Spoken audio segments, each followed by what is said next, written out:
Hello, welcome back. In this segment, I will show you a demo of the threshold RSA we talked about in the previous segment. I encourage you to watch the previous segment first. This is part 2. A couple of important things to note is that, first of all, once the node 1 computes the decryption of ciphertext Y using D1, it sends back X1 to the server, right? The question is, given X1, given Y, given N, can you find D1? The answer is no.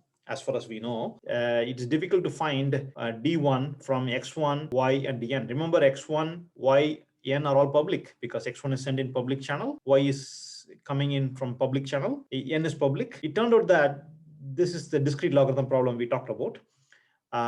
In general, it's difficult to find the exponent given X1, Y, and N. That's the reason why this construction is not easy to break as far as we know. Similarly, from X2, Y, and N, we can't easily find D2. There are some size limitations like the length of the D1 and length of D2.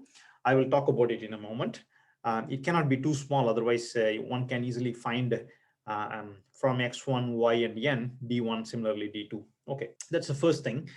Now let me show you a brief demo. I will have this client generate random X from the group Z and star, encrypt it using this encryption function, send it to the server, and the server will use the nodes node 1 and node 2.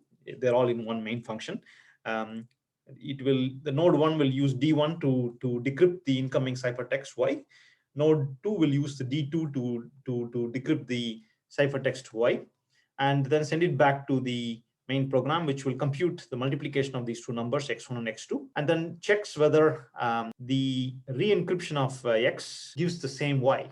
Okay, if something is wrong, say let's assume a malicious attacker modified something here, or even in the channel, the server can check that that's not the case. Okay, with that background, let me show you the source code of the proof of concept. Okay, I wrote a little program called threshold RSA demo, right? First, it does the key generation using the key size of 2048. You may increase if you desire to do so, and the standard E value, which is publicly known. And then I'm using pi of n as the modulus function. You can also replace it by Carmichael function. We talked about that earlier. So once the key generation is done, the server, now we are in the server here, okay? The server is the one that is performing the key generation.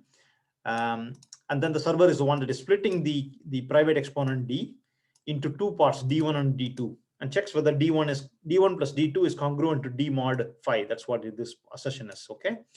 At this point, the server can happily delete D, delete P, Q. Otherwise, anyone who gets hold of P, Q, pi, D can break RSA. We also talked about that earlier. I wanted to show to you that the size of D and size of D1 and D2 are pretty close to each other. So that means that the discrete logarithm problem that I talked about is not necessarily easy to solve. Okay, since D will be a number close to the key size that you have configured, D1 and D2 will also be close to the key size that you have configured here. Okay, and then let's assume the client is encrypting a random message. Okay, randomly picks a message from 1 to n minus 1.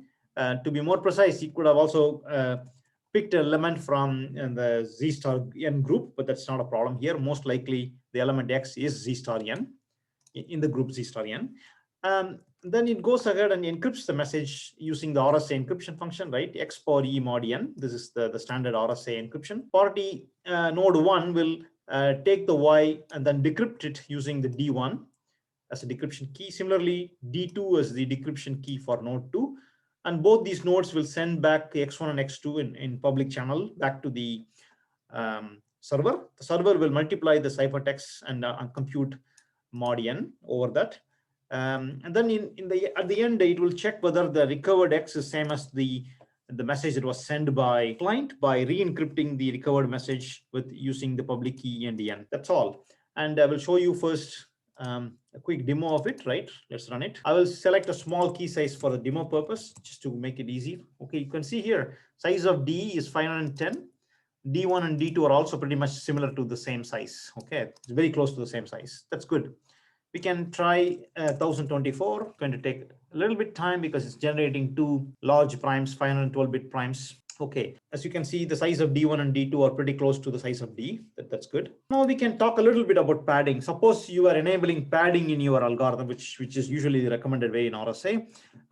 There is one important thing to note is that when you enable padding, whenever you encrypt the same message, you get different ciphertext. Say I enable padding at this point, and my y will have some randomness built inside, because x, whenever I re-encrypt it, even if the same x is re-encrypted, I will get a different y. Okay.